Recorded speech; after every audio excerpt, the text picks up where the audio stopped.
When I first got out of jail, like in 89, the end of 89, I didn't want to go back to jail. I wanted to do something with myself. Snoop Dogg didn't just survive the streets. He survived prison cells, courtroom nightmares, gang wars, betrayal, and more funerals than most people could emotionally handle in a lifetime. While the world saw the cool smile, the laid-back swagger, and the iconic voice, behind it was a man carrying trauma that almost buried him before he ever became a legend. This is the story of how a kid from the east side of Long Beach went from selling candy and dodging violence to standing in a courtroom facing a possible life sentence. A story about fame that came wrapped in danger, about success that came with survivor's guilt, about watching friends become headlines and family members become memories. Because for Snoop Dogg, the real victory was never becoming famous. The real victory was staying alive long enough to evolve. Before the chains, before the platinum records, before the world knew him as Snoop Dogg, he was just Calvin Broadus Jr., born October 20th, 1971, in Long Beach, California. And life hit hard early. His biological father, Vernell Varnado, walked out when Snoop was just a baby, 3 months old, gone. That kind of abandonment leaves scars on a child before the child even understands what pain is. His mother, Beverly Tate, tried to hold everything together. She became the backbone of the family, working nonstop to raise Snoop and his brothers in one of the roughest environments imaginable. Long Beach during the late 70s and early 80s wasn't the sunny California paradise people picture today. Factories were shutting down. Poverty was rising. Crack cocaine was flooding neighborhoods. Violence was becoming normal. Kids grew up hearing sirens the same way other children grew up hearing birds outside their window. And in the middle of all that chaos was a skinny kid with talent, charisma, and dreams bigger than his circumstances. His mother called him Snoopy because she thought he looked like the cartoon dog from Peanuts. Funny enough, that soft nickname would one day become one of the most recognizable names on Earth. But back then, there was nothing glamorous about life. Money was tight. Snoop started hustling early, not because he wanted luxury, but because survival demanded it. Selling candy, delivering newspapers, bagging groceries, anything to help out. At the same time, music entered his life through church. Beverly made sure her son stayed connected to faith. She had him singing in the choir, learning piano, soaking in gospel music and old-school soul records. That musical foundation would shape his sound forever. Even decades later, buried underneath the gangster image, you could still hear traces of church music inside Snoop's melodies and rhythm. In school, Snoop wasn't just another troubled kid. He was gifted, athletic, smart, funny. By 6th grade, he was already rapping in hallways and drawing crowds around him. People would gather so thick around his freestyle sessions that teachers thought fights were breaking out. Football coaches saw serious potential in him too. He could have had scholarship opportunities. But the streets have a way of seducing young men when they grow up surrounded by desperation. The East Side Long Beach streets didn't just offer danger. They offered identity, brotherhood, protection, and for many young kids, gangs felt more dependable than society ever did. By his mid-teens, Snoop became affiliated with the Rolling 20s Crips. It wasn't some dramatic movie-style initiation. In neighborhoods like his, gang culture was woven into everyday life. Your friends were involved, your cousins were involved, your environment pushed you toward it whether you planned on it or not, and slowly, the innocence disappeared. The same. Kids who once played football together started carrying guns. The same teenagers who joked around after school started going to jail. Snoop watched his neighborhood transform in real time. The crack epidemic and gang wars swallowed entire communities whole. Violence became routine. Funerals became common. By the late 80s, Snoop was deep in street life, selling drugs, running hustles, living fast, and with that lifestyle came arrests. Police constantly targeted young black men in neighborhoods like Long Beach, and Snoop kept getting picked up for possession and distribution-related charges. Eventually, one arrest landed him in Wayside Maximum Security Prison for several months. That experience changed him because prison strips away illusions. It forces you to confront reality. And for the first time, Snoop started realizing that the streets weren't leading him anywhere except death or a cage. While locked up, he made a decision that would alter history. He was going all in on music. The crazy part is, The talent had already been there the whole time. Back in high school, Snoop had connected with his cousin Warren G and his close friend Nate Dogg. Together, they formed the group 213, named after Long Beach's area code. They recorded homemade tapes, experimenting with melodic flows inspired by funk legends like George Clinton. The chemistry was undeniable. But Snoop knew he needed to sharpen his craft before stepping onto a bigger stage. That stage arrived when Warren G played one of their demos for Dr. Dre in 1991. Dre instantly recognized something special in Snoop's voice. It wasn't just the flow, it was the calmness, the confidence. The ability to sound dangerous and smooth at the exact same time. Then came Deep Cover in 1992. The moment that verse hit the streets, hip-hop changed forever. Suddenly, everyone wanted to know who this laid-back Long Beach rapper was. Snoop's voice sounded unlike anything people had heard before. He floated over beats effortlessly. No yelling, no forcing aggression. Just charisma dripping through every word. And then came the explosion. 93's Doggy Style became one of the fastest-selling rap debuts ever. At just 21 years old, Snoop Dogg was becoming a superstar. Fame arrived overnight. Money arrived overnight. Attention arrived overnight, but so did disaster. Because while the album was dominating charts, Snoop's real life was spiraling toward catastrophe behind the scenes. On August 25, 1993, everything changed. Near Snoop's apartment complex in Mayazat, Los Angeles, a confrontation erupted involving Snoop's crew and a man named Philip Woldemariam. According to the defense, tensions had been building for weeks. Threats, following vehicles, street beef escalating little by little. That day, words were exchanged. Then shots rang out. Woldemariam was killed. Suddenly, one of the biggest rising. Stars in music wasn't just a rapper anymore. He was a murder defendant staring down life in prison, possibly even the death penalty. Imagine that pressure.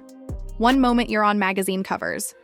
The next, you're walking into courtrooms with cameras everywhere, prosecutors trying to destroy your life, and the entire country debating whether you're a criminal or a celebrity victimized by the system.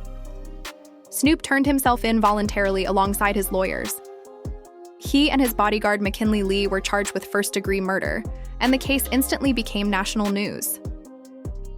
For young black men in America during the 90s, especially gang-affiliated rappers, the justice system already felt designed to convict first and ask questions later. Snoop himself admitted he had never experienced proper legal representation before. Growing up broke meant taking plea deals because fighting cases cost money he didn't have. Now his life depended on attorneys, and not just any attorneys. His defense team included legendary lawyer Johnny Cochran, fresh off the O.J. Simpson trial. The legal strategy centered around self-defense. According to the defense, Snoop's crew believed they were in danger due to ongoing threats and harassment. Meanwhile, prosecutors tried to weaponize Snoop's music against him. They quoted rap lyrics in court. They painted him as a violent gangster manipulating his image for profit. Suddenly, art became evidence. Entertainment became criminal profiling. The trial dragged on for years. Years of stress, years of uncertainty, years of waking up, not knowing if freedom was slipping away forever. Snoop later described how terrifying it felt sitting in that courtroom realizing the system wasn't built to save people like him. Imagine being barely in your 20s and knowing your entire future depends on strangers deciding whether you deserve life or death. During the trial, Snoop's legal team introduced something groundbreaking for the time: video reenactments of the shooting. Today, that sounds normal. Back then, it was revolutionary. They recreated the scene to support the self-defense narrative and challenge the prosecution's version of events. Finally, in 1996, after lengthy deliberations, the jury acquitted both Snoop and McKinley Lee of murder charges. Not guilty. The courtroom erupted. But beating the case didn't mean escaping unchanged, because trauma doesn't disappear just because a judge says you're free. Snoop spent years under intense stress, house arrest, death threats, and public scrutiny. He leaned heavily on marijuana to cope emotionally. He prayed constantly. He feared execution. He feared prison. He feared becoming another cautionary tale. And surviving that experience shifted something inside him forever. After the trial, Snoop consciously started changing his energy. The hardcore gangster persona softened. He began reflecting more deeply. on life, mortality, and purpose. But unfortunately, peace wouldn't come easily, because the hip-hop world around him was becoming increasingly dangerous. The mid-90s East Coast versus West Coast rivalry had reached nuclear levels. Tupac Shakur arrived at Death Row Records after being bailed out of prison by Suge Knight and instantly became one of the most explosive forces in music history. Tupac and Snoop formed a close friendship. They created classics together. Their chemistry was undeniable. But Tupac was also carrying paranoia, anger, and betrayal after being shot in New York in 1994. He believed enemies surrounded him. He wanted loyalty from everyone around him. And tensions inside Death Row Records grew heavier every day. Snoop wasn't trying to fully embrace war. After beating his murder case, he desperately wanted stability. But Death Row thrived on aggression. The label's image became inseparable from violence and intimidation. Then came September 7th, 1996. Tupac was shot in Las Vegas after a Mike Tyson fight. 6 days later, he died, 25 years old. Snoop rushed to the hospital after hearing the news. Seeing Tupac unconscious, swollen, surrounded by machines, shattered him emotionally. That wasn't just a rap superstar lying there. That was his friend, his brother, and the pain didn't stop there. Just 6 months later, the notorious B.I.G. was murdered in Los Angeles. Now both coasts had lost their kings.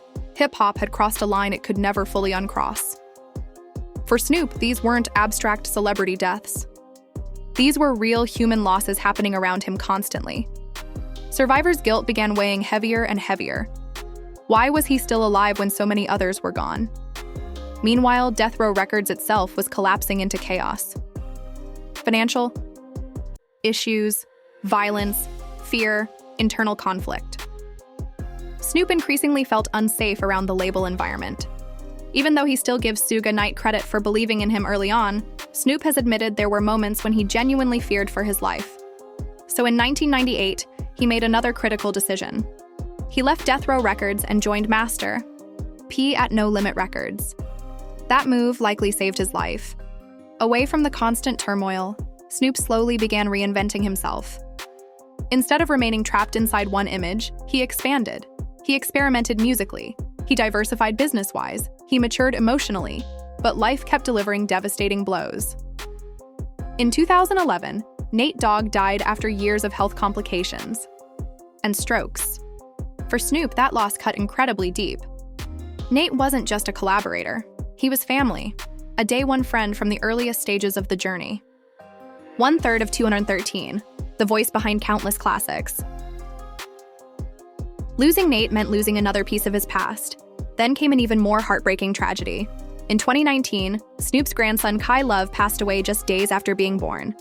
There's something uniquely painful about losing a child in the family. It breaks generations simultaneously. Snoop publicly shared emotional tributes while the family quietly tried to survive unimaginable grief. And then came the loss that perhaps hurt the most of all. His mother, Beverly Tate, passed away in 2021, the woman who carried him through poverty, the woman who introduced him to music and faith, the woman who never stopped loving him even during arrests, scandals, and chaos. Snoop openly admitted that losing her was one of the hardest experiences of his life. And what made it powerful was his vulnerability afterward. For decades, rap culture often treated emotional openness like weakness. But Snoop started publicly crying, grieving, speaking honestly about depression and pain. He showed fans that even legends break emotionally sometimes. That honesty connected with people in a completely different way. Then 2024 nearly broke him. Again. His daughter Corey suffered a severe stroke at only 24 years old while preparing for her wedding. Corey had battled lupus since childhood, and health complications intensified under stress. Watching his daughter lying in a hospital bed forced Snoop into another terrifying emotional chapter. And only weeks later, his half-brother Bing Worthington died unexpectedly. Loss after loss after loss. Yet somehow, Snoop kept standing. That's what makes his story different. Not perfection, not fame, not money, endurance. Because the version of Snoop Dogg people see today didn't happen accidentally. It came from constant reinvention, constant healing, constant adaptation. The same man once associated with gang violence eventually became one of the most beloved entertainers on earth. He built business empires. He partnered with Martha Stewart. In one of pop culture's most unexpected friendships, he became a television personality, entrepreneur, sports mentor, and cultural icon. In 2022, he even acquired Death Row Records, the same label environment that once nearly consumed him. But instead of continuing its destructive legacy, he transformed it into something broader and more positive. That symbolism matters. The young man who once feared dying under that label eventually came back and took ownership of it. That's growth. That's survival. And one of the most meaningful parts of Snoop's legacy has nothing to do with music at all. It's the Snoop Youth Football League. Started in 2005, the league has helped countless young kids find structure, discipline, mentorship, and opportunity. Many players reached the NFL. Others became doctors, lawyers, scholars, and community leaders. Because Snoop understands something deeply. Kids don't just need talent. They need guidance. They need protection from the same streets that almost swallowed him whole. He also became increasingly open about mental health and therapy. After decades of trauma, anxiety, grief, and survivor's guilt, Snoop admitted he sought professional help. That vulnerability matters especially in communities where therapy has historically been stigmatized. He normalized healing, and perhaps that's the most underrated transformation of all. Because when people think about Snoop Dogg, they usually think about the image, the laugh, the weed, the cool personality. But underneath all of that is a man who has survived emotional warfare for decades. He watched friends die. He watched family members disappear. He stood trial for murder. He lived through gang culture. He carried childhood abandonment. He navigated fame under constant scrutiny. And instead of letting tragedy harden him completely, he evolved. That evolution became especially visible as he got older. Becoming a father changed him. Becoming a grandfather softened him even more. He's admitted he treats his grandkids differently because life taught him how precious time really is. When you survive enough funerals, you stop taking moments for granted. At 54 years old, Snoop continues exploring music freely, creating across genres without feeling boxed in. The industry no longer controls him the way it once did. Contracts no longer define him. Fear no longer traps him. And maybe that's the real ending to this story. Not that Snoop became rich, not that he became famous, but that he became free. Free from the streets that once owned him, free from the courtroom nightmare that almost erased him, free from the industry machine that profited off destruction, free enough to become more than one version of himself. Most people who come from environments like Snoop's never get that opportunity. They become statistics. Their names fade into police reports, obituaries, or prison records, but Snoop kept rewriting his story. Again and again and again. That's why his legacy matters beyond music. Because he represents survival without pretending survival is painless. Every loss carved something out of him. Every funeral changed him. Every mistake matured him. And instead of hiding those scars completely, he learned how to turn them into wisdom. The same kid who once sold homemade tapes and hustled through Long Beach neighborhoods eventually became a global icon mentoring younger generations. The same young man who thought he might die in prison eventually became an owner, a father figure, and a symbol of reinvention. The same artist who watched Tupac fade away inside a hospital room eventually became one of the last surviving pillars of an era that consumed so many others. That's why Snoop Dogg's story hits differently. Because the tragedy was never that he faced darkness. The tragedy was how much darkness he had to outlive. And the legendary part? He never stopped finding reasons to keep going.